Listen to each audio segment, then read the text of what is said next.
Annie sat on the bed, staring at Sam, who stood in front of her. With a teasing smile, she unbuttoned his shirt, tossing it carelessly onto the floor. She kissed his stomach and chest, and Sam couldn't help but close his eyes, letting out a soft moan. Annie leaned back in her chair with a satisfied grin. Sam, gripping her shoulders for support, eventually collapsed onto the bed, breathless from their intimate encounter. During a brief pause, Annie quickly stripped off her clothes and joined him. Holding his hair, she pulled Sam toward her and kissed him deeply. "Enough of all the niceties," she murmured, eyes closed. "I need you now." Sam didn't hesitate. In a few minutes, they both lay on the bed, trying to catch their breath. After a while, they showered in the guest bathroom, dressed, and prepared to leave. But before they went, Annie pulled Sam toward her for one last kiss. "It was great, but we can't do this again," she said. Sam smirked, replying, "You said that last week, but you know you can't resist." Annie looked uneasy. She expressed concerns about Jason's suspicious behavior and how Sam's wife had tried to call him the week before. This made her nervous, despite their perfect intimacy. "I don't want to ruin my marriage because of this," she said. Sam sighed and suggested taking a break until everything calmed down. He didn't want to lose his wife either. Meanwhile, in his office, Jason slammed his laptop against the wall, anger surging through him. "That bastard Sam is going to pay. If I ever get to him, he's going to suffer." But before he could calm himself, his assistant Sally knocked on the door and peeked inside. "Are you all right, sir?" she asked softly. Jason took a deep breath, reassured her, and said, "I think I'll head to the gym. Could you also arrange for a new laptop? I've had enough of this one." Sally nodded. "Of course, Mr. Winters," she said dutifully. With that, Jason grabbed his coat and left the office. "Let me officially introduce myself. I'm Jason Winters. The woman in this story is my wife, whom I've been married to for almost 25 years. Our story began back in college, where we met and fell in love. After 2 years of dating, we married right after graduation. Over the years, we raised 3 wonderful children, and I always believed we had a strong marriage. But recent events have made me question everything. It all started a few days ago when Katie Mason, Sam's wife, came to see me. She had concerns about her husband's affair with my wife. I was completely unaware of what was happening under my own roof. 3 days earlier, my secretary informed me that Mrs. Mason had urgently requested to meet. She mentioned her husband's affair with my wife. Nervous but curious, I agreed to meet her. Despite having only met her once at a corporate event, I couldn't shake the feeling that this meeting was important. When I saw her in the hall, I introduced myself. "Please, come into my office so we can talk," I said, offering my hand. "Thank you, but please call me Katie," she replied. I nodded and led her into my office, closing the door behind us. "Please, have a seat," I gestured to the sofa, and as she sat down, I couldn't help but notice how beautiful Katie was. Her shoulder-length black hair caught my eye, and although some might say she was a bit overweight, I found that her curves were in all the right places. As I sat across from her, I saw that her hands were trembling as she tried to collect her thoughts. "Jason, I don't know how to say this, but I need to be honest. I believe my husband is having an affair with your wife. I was hoping you could help me gather evidence," she said. She wasn't just beautiful. She was clearly in pain. Though I didn't know her husband well, I trusted my wife, Annie, completely. I never imagined she would betray me or our children. But at that moment, I understood that the only way to resolve this situation was to listen to Katie and calm her fears. "I understand your doubts," I admitted, "but it's hard to believe. Show me what you have, and let's see where this leads."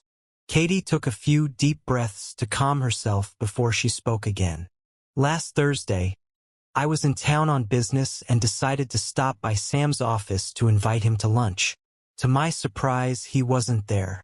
After asking around, I learned that he had left for lunch at around 11 a.m.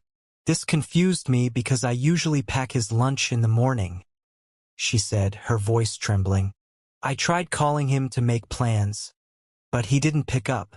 By now, tears welled up in her eyes, and she paused, struggling to continue. Sensing her distress, I handed her a box of tissues and gently asked, "How did Annie get involved in all of this?" Katie wiped her eyes before explaining. When I got home and found that Sam hadn't answered my calls, I started to worry. This behavior wasn't like him. I remembered the tracking app one had installed on our phones 6 months ago, after our eldest son started driving. I checked the app and saw that Sam was at an unfamiliar address, about 15 minutes away from his office. After investigating, I found out the address was connected to you. This was from the Christmas party we attended. I still couldn't believe it, but the situation was undeniably suspicious. I decided I would talk to Annie about it later. I leaned forward. So, Katie, did you ask him why he was at my house in the middle of the day? Katie shook her head. No, but let me tell you more. I discovered that the app tracks location history for up to 90 days. I checked Sam's history and saw that he had been visiting your house every Thursday for the past 3 weeks. He left his office at 11 a.m., arrived at your house around 11:15, and stayed until about 1 p.m., then returned to his office. That's when I started to suspect something wasn't right. When I asked him why he hadn't answered my calls, he claimed he was with a client. The lies were clear to me, and I could feel my anger building, but I kept it together and didn't confront him immediately. I thought for a moment before asking, "What did you do next?" Katie took a deep breath. I decided to verify everything. I checked my home security system to confirm what I suspected. Sure enough, I saw that Annie had deactivated the system at 11:15 a.m. and reactivated it at 1 p.m. I went back and checked the history for the last few Thursdays. It all lined up, except for 3 weeks ago. Tears were now streaming down Katie's face, and I paced around the room, my mind racing. The pieces of the puzzle were starting to fit, but I needed more proof. Without hesitation, I grabbed my phone and dialed a number. "Hi Bill, this is Jason.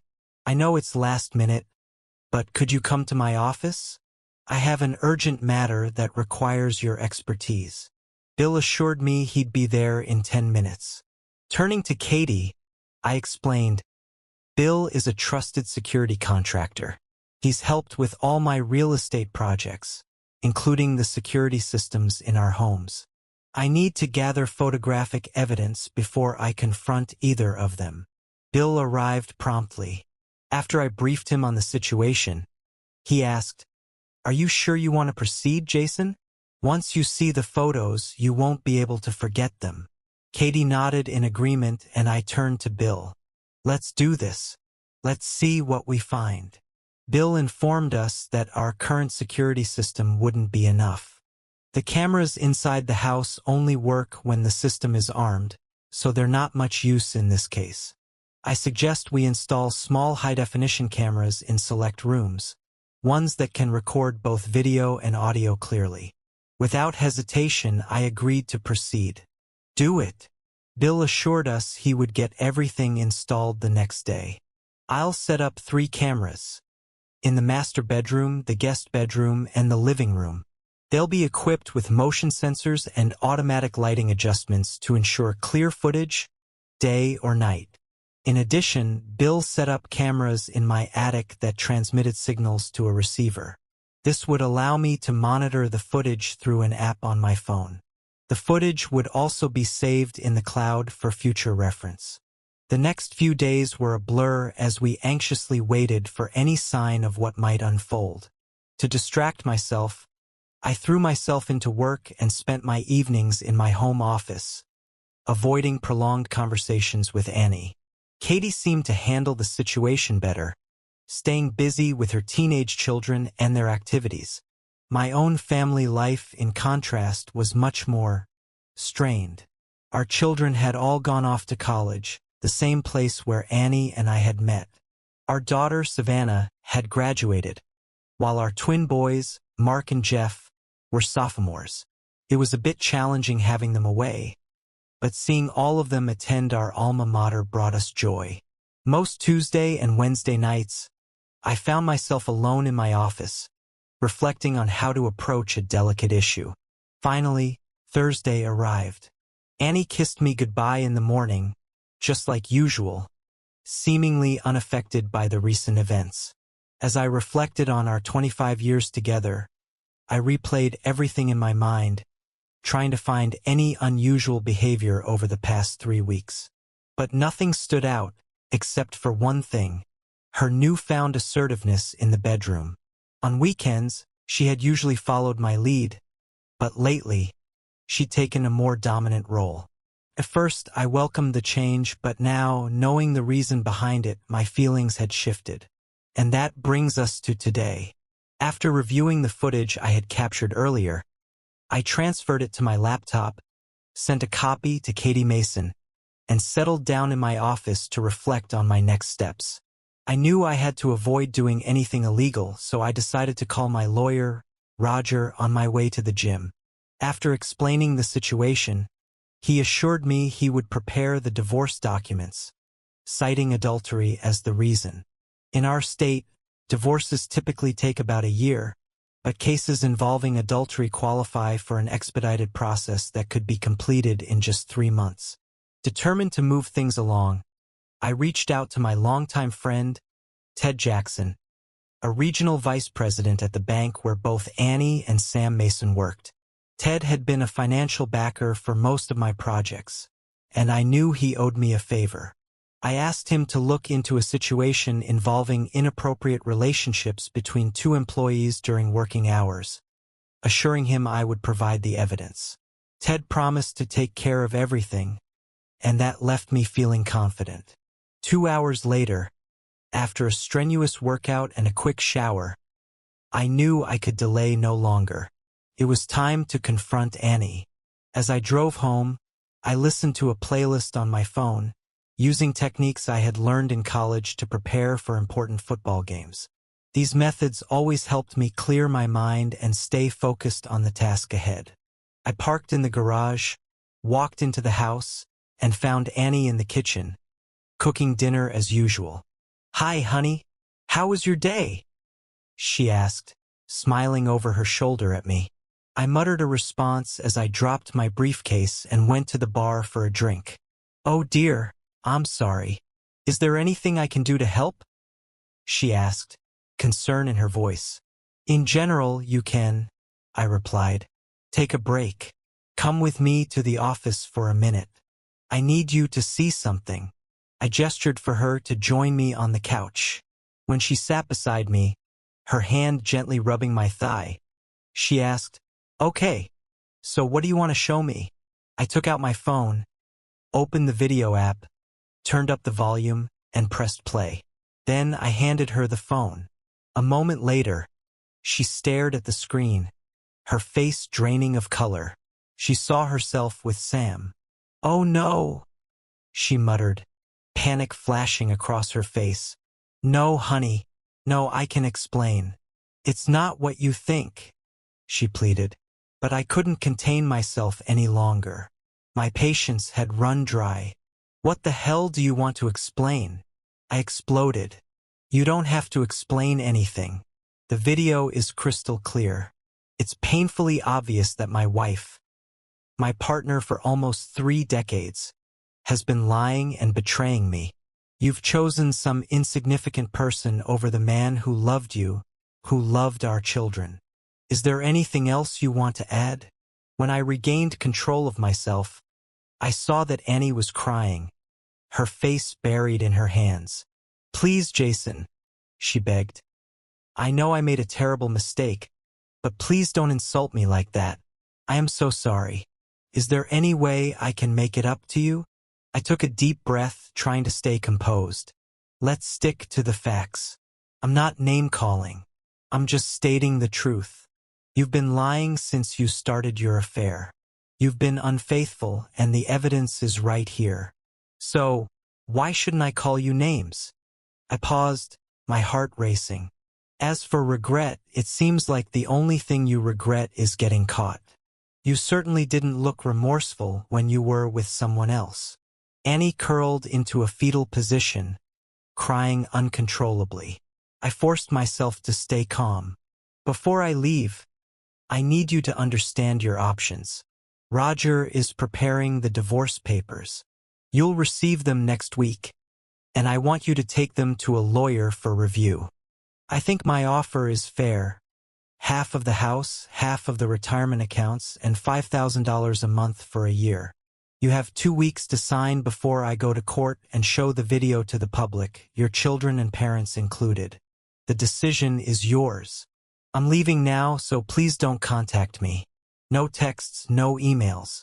If you see me in the city, go the other way. I don't even want to see you. Is that clear? With that, I stood up, gathered my clothes, and headed to my car. I'll have someone come pick up the rest of my things. You can stay here until the divorce is finalized. I can't stand being in this house after what you did. I paused, looking back at the place I had called home for 20 years. Then, I slammed the door behind me, leaving her in tears on the couch.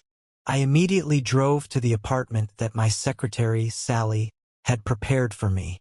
In recent years, I had started including 4 or 5 furnished apartments in each of my company's new projects, intended for short-term rentals by managers. Many foreign companies had operations in the area, and their managers often needed a place to stay for extended periods. These luxury apartments were highly sought after and rented for 4 times the amount of regular units. I never imagined I'd be living in one of them. After entering the apartment, I dropped my bags in the hallway and collapsed into a chair in the living room, feeling empty. My phone buzzed, and I checked it, annoyed to see 12 missed calls. 8 from Annie, 2 from Savannah, and 1 from each of my sons. What part of "don't call me" did Annie not understand? I muttered to myself, ignoring all of Annie's calls before finally answering Savannah's. "Daddy, are you okay?" Savannah asked, her concern evident. "Hey, baby, I'm fine. What's going on?" I replied. "Mom called about an hour ago looking for you. She was really upset. When I asked her what was wrong, she said you two had a fight and that you left. She couldn't get a hold of you." "This isn't like you," Savannah said, still worried. After thinking for a moment, I realized that the boys had probably called for the same reason. "I can't guarantee nothing happened," I admitted. "The truth is, your mom and I didn't have a fight. She decided I wasn't meeting her standards and started seeing another man, sneaking him into the house for secret lunches. It's not really a fight, but rather a decision to divorce her and never see her again. She thinks she can justify everything if I just listen to her, but I refuse to listen to her lies."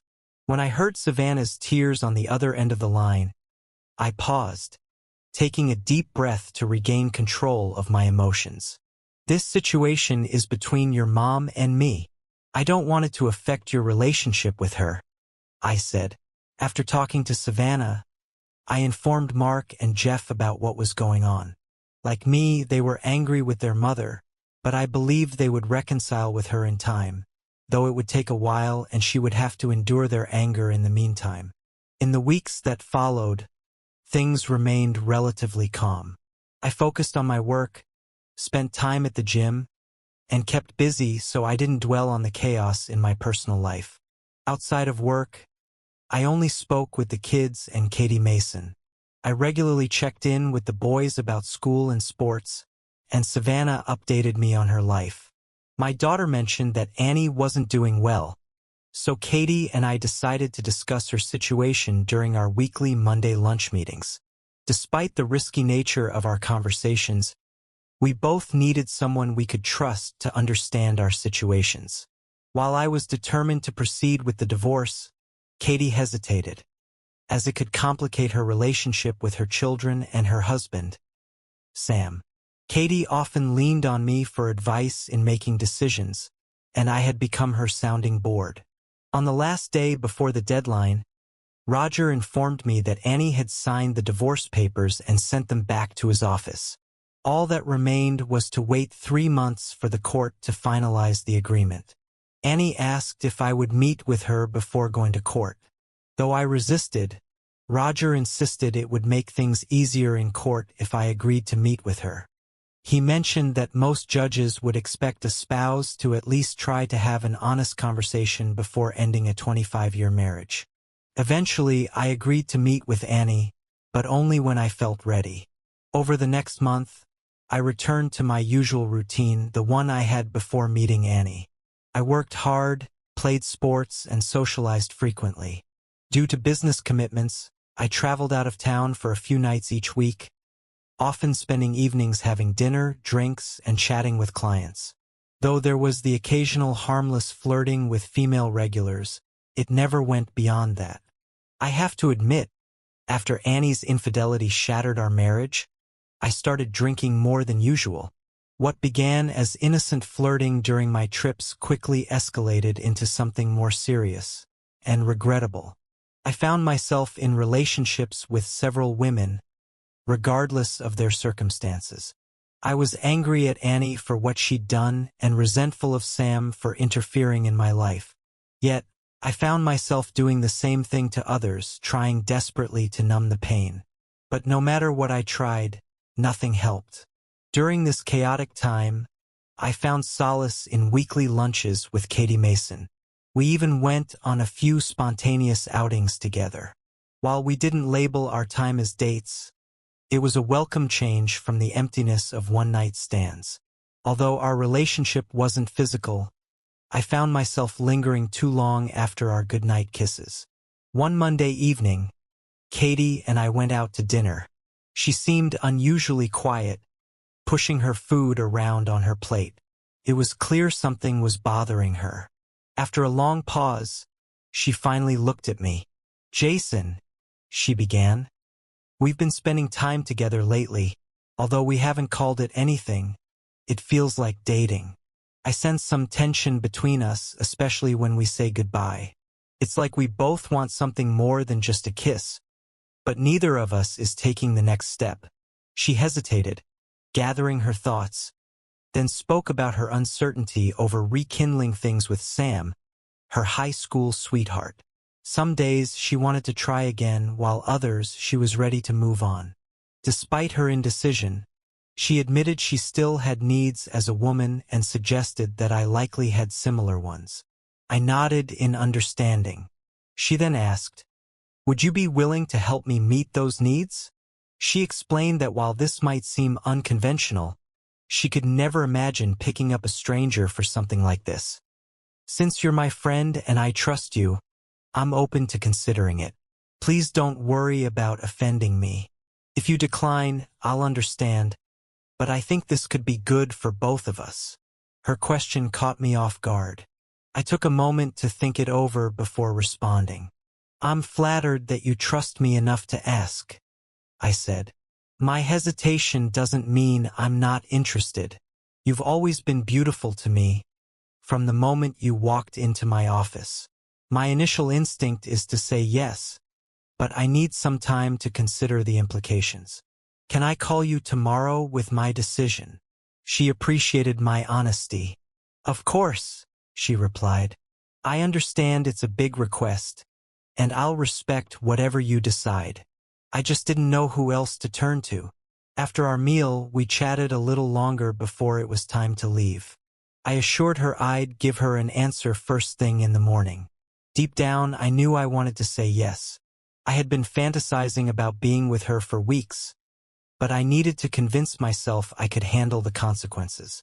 I also realized that if she chose to stay with Sam, I wouldn't be able to see her anymore, not even for lunch. That night, I decided I would call her in the morning.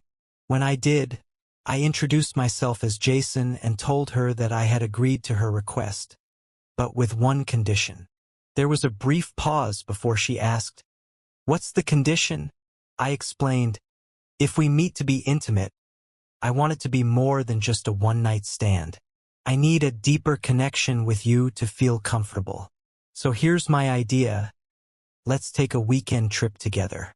If at some point during the trip we feel like it, we can be intimate. We could leave on Friday and come back on Monday."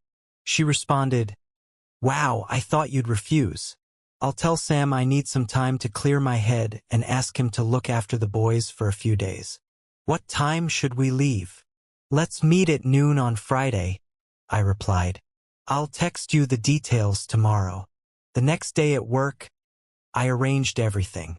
By Friday, I was standing in front of the terminal, scanning the crowd. When I saw Katie approaching, she looked stunning in a stylish outfit. Skinny jeans, boots, and a tight sweater that highlighted her curves. "You look incredible," I said, grinning. "I'll be the envy of all the men at this airport." As soon as we boarded, I complimented her again. She hugged me tightly and whispered in my ear, "You're going to miss the plane, mister." "Where are we going?" she asked, teasing. I just smiled and handed her the ticket. To her surprise, it was for New York. "I've always wanted to go there," she exclaimed. "Well, Mrs. Mason, now you will," I said. "I'm pleased to let you know that we have reservations at some amazing restaurants for the next 3 nights, along with tickets to the Broadway play Hamilton tomorrow night," I informed her. With her bag in hand, we checked into the hotel, both excited for the adventure ahead. After a smooth flight, we arrived at LaGuardia Airport and took a taxi to our favorite hotel, located right across from Central Park, our go-to choice. After checking in around 5 p.m., we settled into a room with a beautiful view of the park. Once we unpacked and got ready for dinner, we headed out to the restaurant where we had a 7 p.m. reservation. Luckily, the restaurant was just a 10-minute walk from the hotel, giving us plenty of time to enjoy the stroll. As I was tying my tie and admiring the city view, she suddenly approached, turned me around, and wrapped me in a warm hug. "Well, Mr. Nurs," she said with a smile, "I asked you for a small favor, but you've exceeded all my expectations. This is unbelievable." I smiled, pulling her closer. "Maybe I'm wrong, but it seems to me you've just earned yourself the girlfriend experience for the weekend." "That's exactly what I was hoping for, Mrs. Mason," I replied softly, bending down to kiss her gently. After a moment, I pulled away. "Maybe we should head to dinner before we get too carried away," I joked. "Otherwise, I'll have to throw you on the bed and eat you for dinner." Hand in hand, we walked to the restaurant, enjoying the sights and sounds of the city. The food was just as amazing as I remembered. After dessert and more wine than we probably should have had, we made our way back to the hotel. When we entered the room, I could feel the nervous energy between us. Taking her hands in mine, I looked into her eyes and reassured her. "I'll never force you into anything you don't want. Whether you want to explore the city as tourists or fulfill your original request, I just want you to relax and enjoy the weekend. No pressure, just pure pleasure." I led her to the window and wrapped my arm around her waist as we took in the stunning cityscape. "This weekend is all about you. I want you to experience new sensations and simply relax while I take care of everything. Let's enjoy the food, sights, entertainment, and art of this city together. And if you're interested in having a casual relationship with a friend, I'd be happy to make that happen." Tears welled up in her eyes as she expressed her desire to go through with it, admitting she needed it more than I could understand. She confided that she was nervous, as she had only been with one man before and felt inadequate after her relationship ended. I reassured her gently, We all feel insecure in different ways, but our past actions don't define our worth. They should have communicated better with us instead of seeking solutions outside the relationship. If anyone is inadequate, it's them. Enough about them.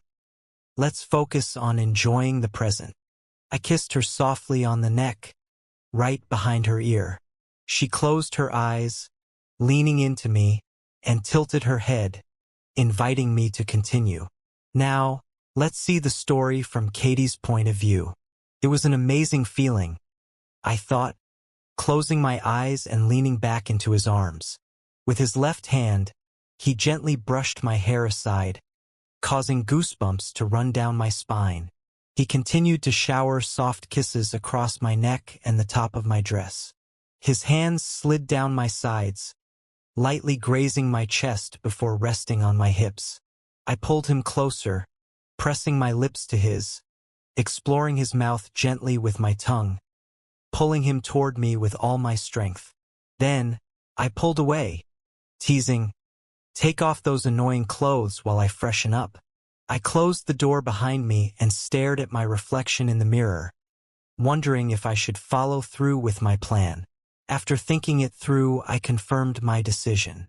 I had no idea what kind of surprise awaited me when I left the bathroom. As I stepped out, Jason was standing in front of the wardrobe, but when he heard the door open, he quickly turned toward me. I gasped in surprise. There, in front of me, stood an incredibly handsome man, radiating confidence. He approached, pulling me toward him and kissing me passionately. When he finally pulled away, he looked into my eyes and said, "I think someone is overdressed. Let's change that." Without thinking, I turned around, and he quickly unzipped my dress, letting it fall to the floor. Jason sat back on the bed, his eyes full of desire. I stood in front of him, wearing only my bra and panties, feeling a little self-conscious about my weight, but Jason didn't seem to mind. He looked at me with admiration. "You're so beautiful, Katie," he said, pulling me closer to the bed. Once we were seated, he wrapped his arms around me. I buried my face in his neck, kissing and caressing his skin. Then, kneeling down, I moved to his chest, showering him with soft kisses, teasing him as I moved down his body. The tension was almost unbearable, but fortunately, he was gentle. When we were done, we both rolled onto our backs, trying to catch our breath. Exhausted, I turned onto my side, and the last thing I felt before drifting off to sleep was Jason's arm wrapped around me, his hand resting against me. It was a soothing, comforting feeling. I must have slept soundly because when I woke up, Jason was kissing my neck, his hand caressing my leg.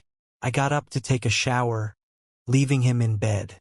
As I finished, Jason surprised me by joining me in the shower. From the smile on his face, I could tell he hadn't come just to wash up. "Don't you ever get tired?" I asked. "Not when there's a beautiful woman like you around," he replied. Soon, he had me leaning over the shower bench, making love to me. It didn't take long to reach the peak. Afterward, we washed each other thoroughly and got dressed for breakfast. The rest of the day was spent exploring the city, enjoying a delicious dinner, and watching the incredible Hamilton show. When we finally returned to the room after midnight, we were still buzzing from the evening's experiences. Slowly, we undressed each other and collapsed into bed, making love 3 more times before falling asleep, completely satisfied and utterly exhausted. The next morning, I woke up to the sound of the shower running, realizing Jason had just entered the room. The phone rang, and I hesitated before answering, curious about who it could be. "Hello." I froze, unsure whether to answer, but then decided to proceed. A voice on the other end asked for Jason Nurs. "Jason is in the shower right now," I said, trying to sound composed. "But I can take a message." "Actually, could you call him? It's his daughter calling about an emergency. I need to speak with him immediately." "Sure. "Let me get him," I replied, feeling a surge of anxiety about the situation. I headed to the bathroom. "Jason, your daughter's calling. She says there's an emergency in your family. She needs to talk to you right away." His face darkened when he learned that his daughter had discovered us together. It seemed she didn't know we were here. I reassured him, promising to support him through whatever came next. "Now, let's look at things from Jason's point of view." I quickly wrapped a towel around my waist, feeling awkward about being naked in a hotel room with someone else.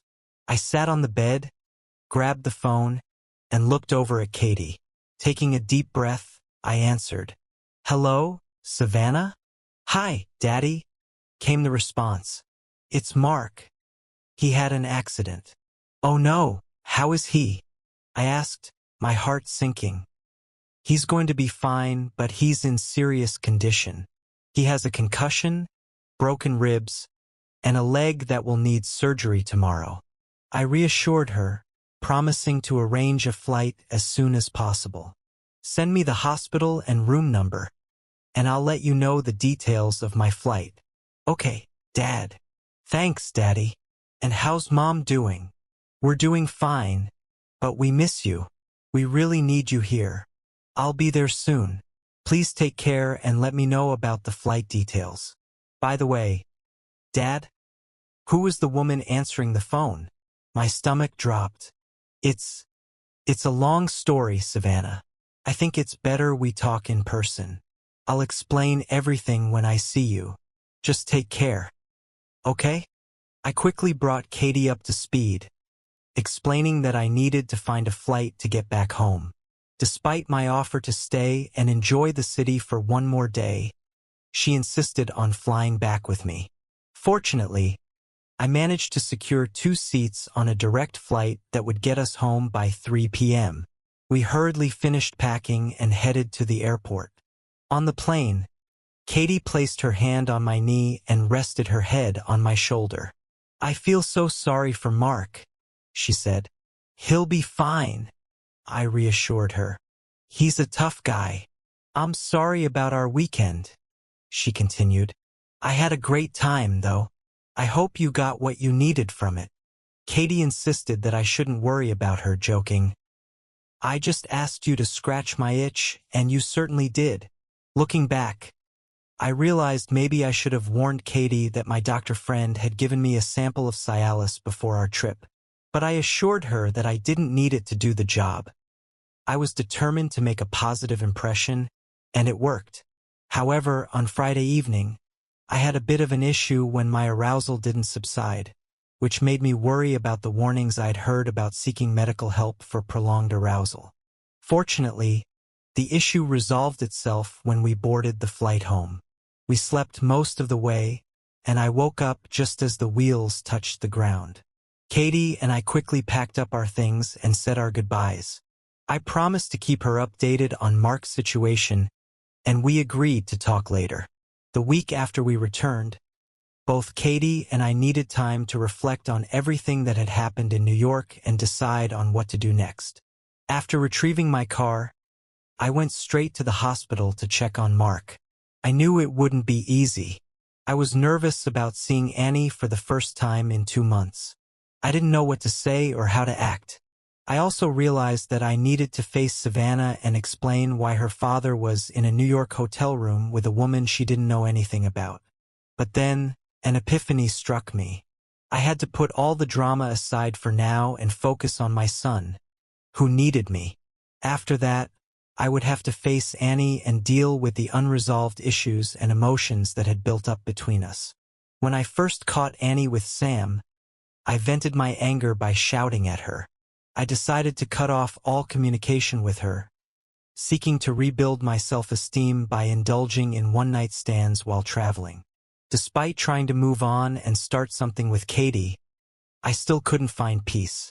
It was Savannah who finally forced me to confront everything, putting an end to my relationship with Annie and allowing me to truly move forward.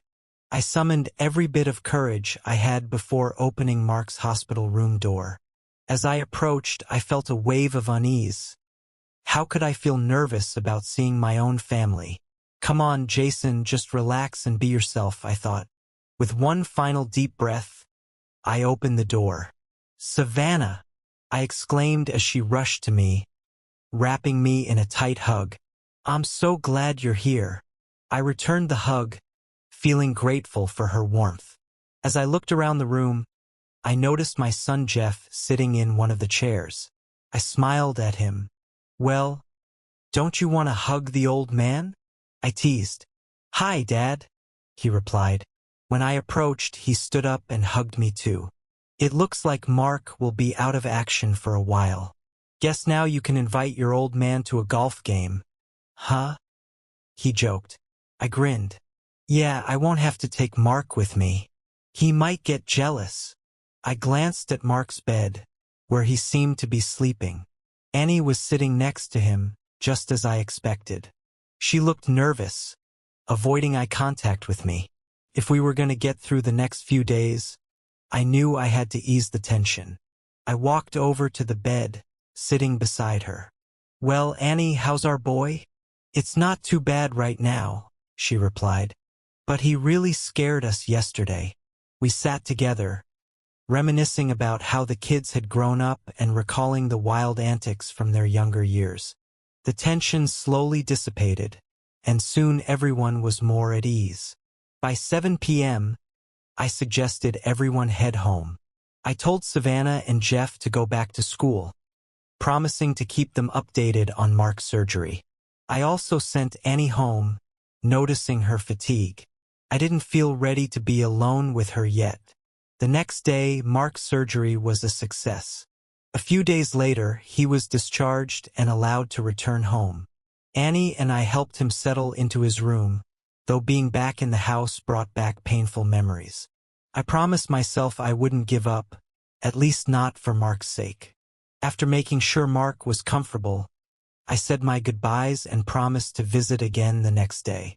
As I was leaving, Annie stopped me. You remember our agreement to discuss the past before the divorce is finalized, right? She reminded me. With the court date fast approaching, I reluctantly admitted she was right. Okay, I guess I've put it off long enough, I sighed. I'll come by Saturday morning and listen to everything you need to say. How about 8 a.m.? Sounds good, Annie replied. See you then. The next few days were spent working and preparing for our conversation. On Friday night, Katie and I met for dinner. We talked about the past weekend and made sure we were both okay with everything that had happened. Thankfully, we were both on the same page. Neither of us was looking for a serious relationship at the moment, but we recognized that casual dating and intimate encounters were still possible.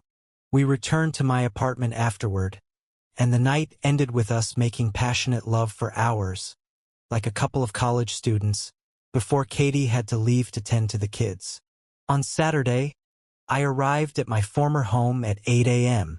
Annie greeted me at the door with a big breakfast already prepared. After Mark and I finished eating, he went to his room to finish his lessons, and Annie and I headed to the patio for some privacy. She seemed nervous, taking a few moments to gather her thoughts before speaking. First of all, I want to apologize, she began. I'm sorry about what happened with Sam. I'm sorry for hurting you. I'm sorry for all the lies. I've come to realize that I'm to blame for everything that happened. On the other hand, you didn't deserve any of this. I feel the need to explain my actions, Annie began, her voice trembling. Although I want to make it clear that I'm not trying to justify what I did. She paused, watching my reaction. I stayed silent, giving her space to speak.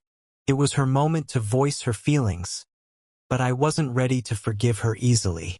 Despite this, her apology held some weight. I was hesitant to fully accept it.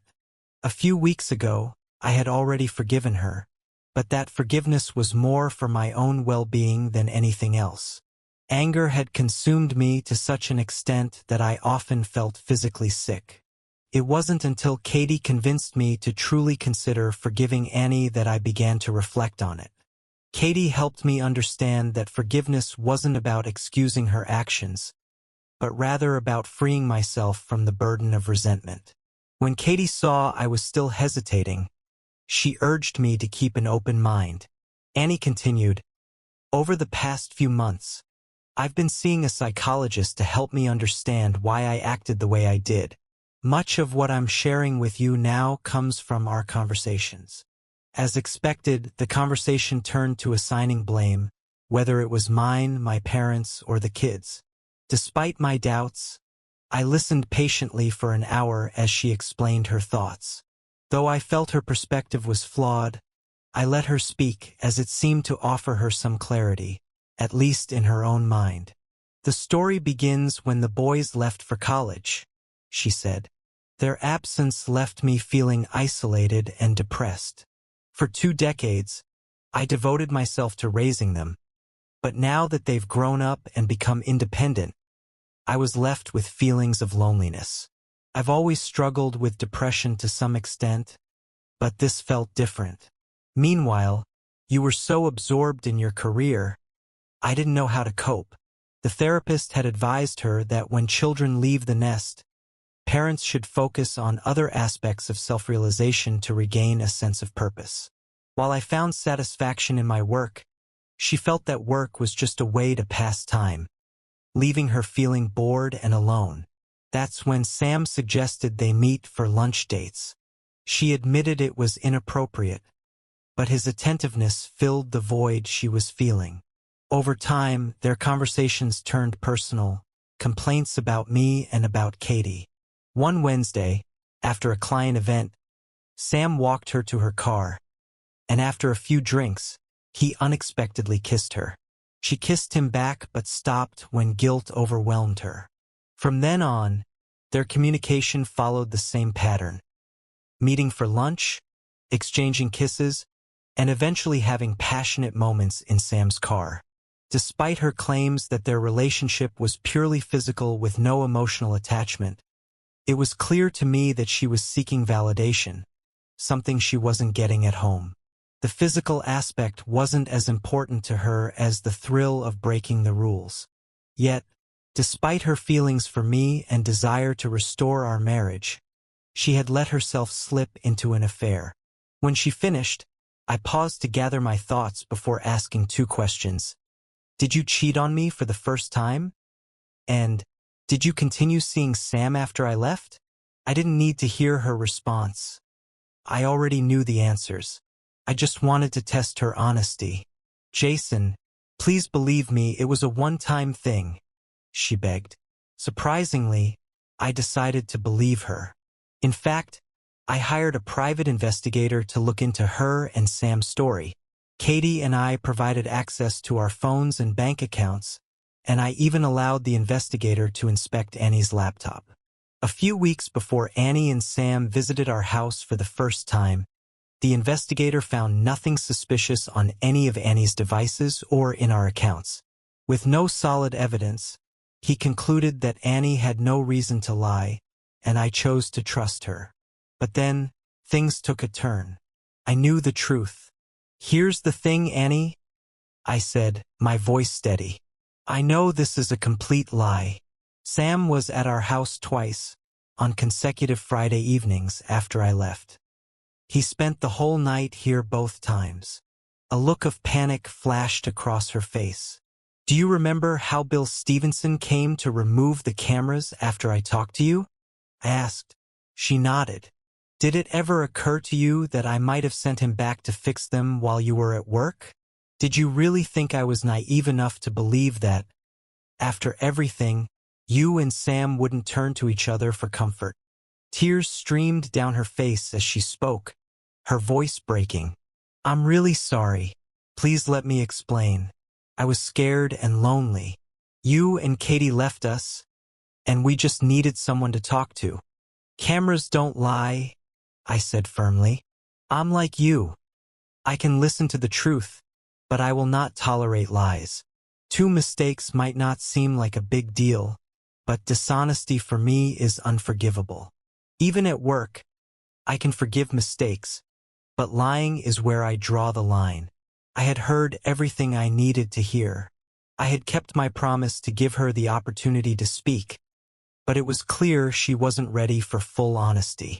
Therefore, I recommend that we finalize our divorce in the nearest court and move on. I continued, my voice steady. I've gathered enough evidence to create an adult website, so I suggest you don't delay this process. Goodbye, Annie. Following my advice, Annie agreed to proceed with the divorce in 2 weeks. The following week, we both focused on Savannah's college graduation. We were both thrilled for her, and as a gift, we arranged a 2-week cruise around Europe. Our plan was for her to join my team full-time afterward, but things took an unexpected turn when a private investigator uncovered more unsettling information about Sam. Despite Annie's belief that she was unique, she turned out to be Sam's 4th lover in as many years. The investigator also uncovered 2 other women Sam had been involved with. This revelation was the tipping point for Katie, and she decided to finally divorce him. I couldn't resist sending Annie a copy of the investigator's report along with a handwritten note. I advise you to read this report, I wrote. Turns out, you may not be as unique as you thought. Also, you should get tested for sexually transmitted diseases. His connections with 3 other women suggest that he's not too picky. Despite this revelation, Katie and I maintained our relationship over the following months. I had genuine feelings for her, and I believed they were mutual. After the divorce, we decided not to rush into anything, giving ourselves time to heal from the past. She had many qualities I admired, and I treasured our time together. Not only was she pleasant company, but she was also a delight in the bedroom. It was the perfect combination of companionship and intimacy. But thinking about everything she brought into my life, I realized I had one unfinished business: getting back at Sam without landing behind bars. I came up with a brilliant plan and decided to share it with Katie. I was hesitant to involve her in something that might hurt Sam, but she grinned when I explained the idea. "My only regret," she said, "is that I won't be able to see his face when it happens." A private detective had been investigating Sam's activities and discovered that every Friday night, he visited a particular bar and then returned to his apartment. About 2 weeks after Sam and Katie's divorce was finalized, I took one of my project managers, Bob, with me to the bar. Bob was about the same height as me but weighed considerably more. When we entered the bar, we spotted Sam exactly where the detective had described, sitting alone in a booth by the window. I approached him from behind, and Bob made his way to the other side. When we reached his booth, we both squeezed in, me on one side of Sam and Bob on the other. Well, old friend," I greeted him. I felt a surge of satisfaction as his expression shifted from confusion to panic. His eyes widened and his face paled when he realized who I was. "I don't want any problems," he stammered. "I apologize for what happened in the past." I called the waitress over and said, "My friend would like to buy us a drink. Could you bring us 2 of your best bourbons and make them doubles? Because when you're sleeping with a man's wife, it's only fair to offer him a strong drink. The least you can do is buy him a drink." Sam sat down, looking uneasy. "You see, Sam," I began, my voice steady, "you can't betray a person like that and not face the consequences. You should consider yourself lucky that I didn't run into you sooner. When I first saw this video, my initial impulse was to rip that pathetic face of yours off and shove it down your throat until you choked. But lucky for you, I don't want to go to jail." I leaned in closer, my eyes locking onto his. "So let me tell you how things are going to go from now on. You will never have any contact with Annie again. No relationships, no communication, nothing. Do you understand me?" "Yes, sir," he replied, looking down, defeated. "Don't worry about me. I'll go the opposite direction if I see her walking down the street." "Good. Now that we've established that, there's one more thing," I said, the tone of my voice sharpening. "You will never, under any circumstances, be late or fail to pay Katie her alimony and child support. Is that clear? Yes, sir. Quite clearly, he muttered, his voice trembling. I raised my glass and took a long sip, savoring the burn of the alcohol. Then, I rummaged through the bag I had placed next to me. As I pulled out a small box wrapped in black paper, I handed it to Sam. Come on, open it, I said with a hint of hesitation. Sam unwrapped the package, revealing a bottle of Johnny Walker Black Label. His confusion was evident as he asked, I'm not sure I understand. What is this for? I reminded him of my earlier comment about buying booze for a man who had slept with his wife. Sam nodded slowly, finally understanding. After spending some time with your ex-wife in the last few months, I continued, I felt it was only fair to make amends to you. Here's a full bottle. Enjoy it. Katie and I had been making sure our ex-spouse's betrayals didn't go unnoticed. We posted videos and photos on various websites where they were shown together. It was our way of turning the tables on them. As a result, Annie and Sam both lost their jobs when their affair was discovered. They were fired for having it during work hours. These videos would only make it harder for them to find employment. Their careers were effectively over. A year later, Katie and I exchanged vows and became husband and wife. I was happier than I had ever been. Sam, on the other hand, disappeared into an unknown direction. Annie ended up in a social shelter, mopping floors at one of the local restaurants. I hope she finally found some sort of happiness. After all, she claimed to be lonely after the children left for college. But now, Annie has a very busy life, cleaning floors in a shelter. Thank you for your viewing. See you next time. If you enjoyed this, subscribe to JK Tells a Story for more tales.